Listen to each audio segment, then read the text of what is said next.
Hello guys, welcome back once again. Welcome back to the day 2 of this logo design challenge. So I'll be showing you another amazing logo that you can design using just your Pixellab. Alright, so I'll just take shapes from here. Then I'll just increase the length of this way and just increase it. Then increase the radius to about 50.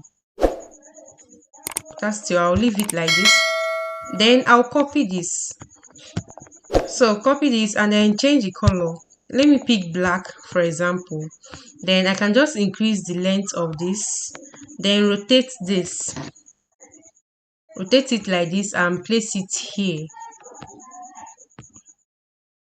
Once I place it here, then I'll merge the two shapes together.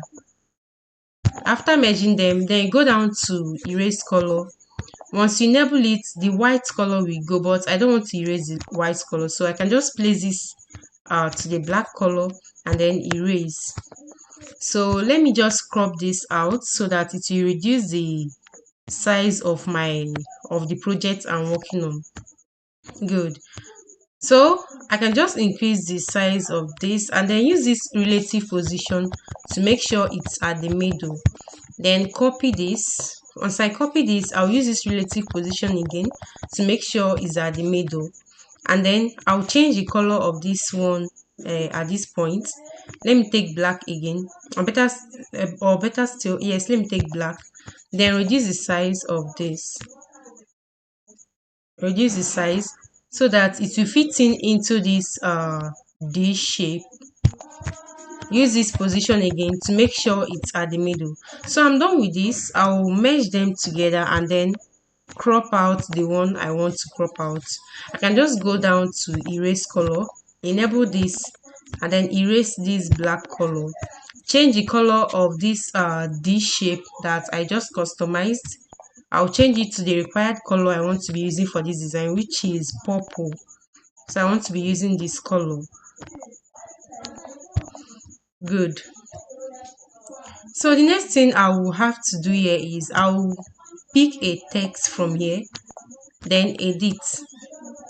I'll write S shape, increase the size, and then go to bold, B style. I'll make this S shape to be bold.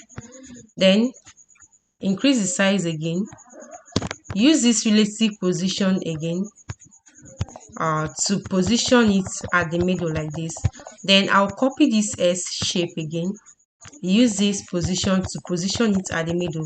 Reason is because I want to merge them together, and there is a feature I want to use that using it as just a text cannot it won't be possible to use it as just a text. So I would like to merge them together so that it will be like a shape like this. So because I've merged this together, I'll be able to increase the length of this S shape like this. Once I increase it, then I'll bring it down here. Bring it down to this D shape. I can use this position to adjust it. Increase this a bit.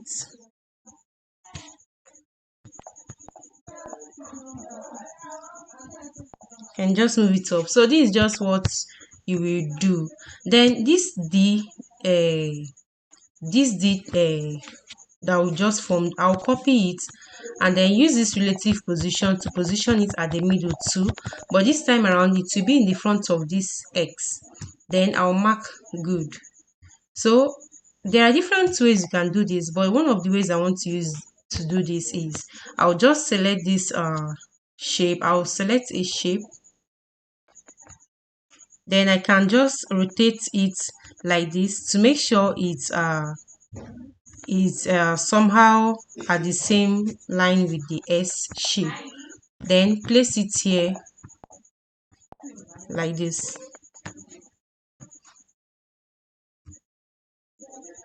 So I'll have to copy this again. Just increase it like this, increase the length, and then place it here. I can just place it here to cover here. Then copy this again. Hold on, I will just repeat what I just did.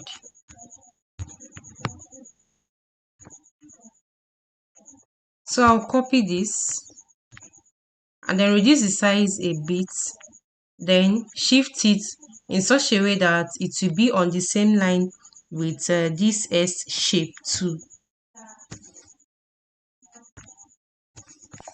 I can use this to make sure what I'm doing is correct.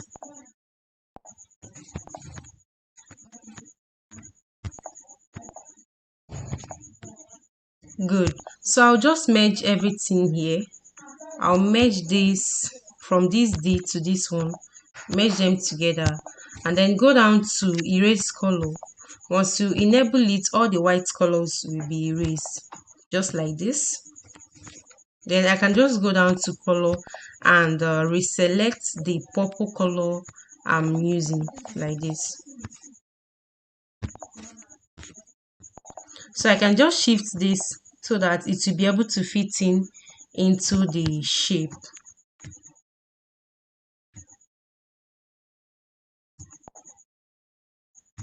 I'll reduce the size of this X a little. It's by 1.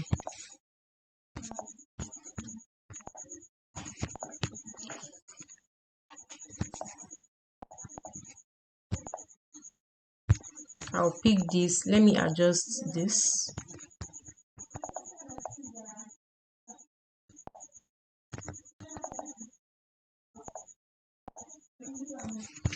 Alright, so I'm done with this. What I'll do, I'll have to merge everything together.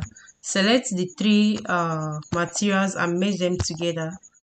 Then I can reduce the size of this like this and then add a shadow to it. Once I enable this shadow, it will show here, and I want to shift it towards the x-axis. I can just use these materials here and then adjust them like this. Good, and place it here. So the next thing I'll add here is the name of this company, or the name of the owner of this, which is Dawn Studios.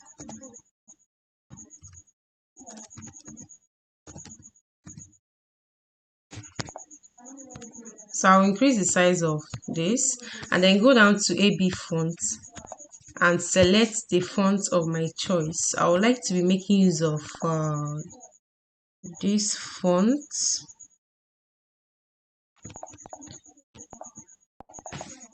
So I'll select this, increase the size.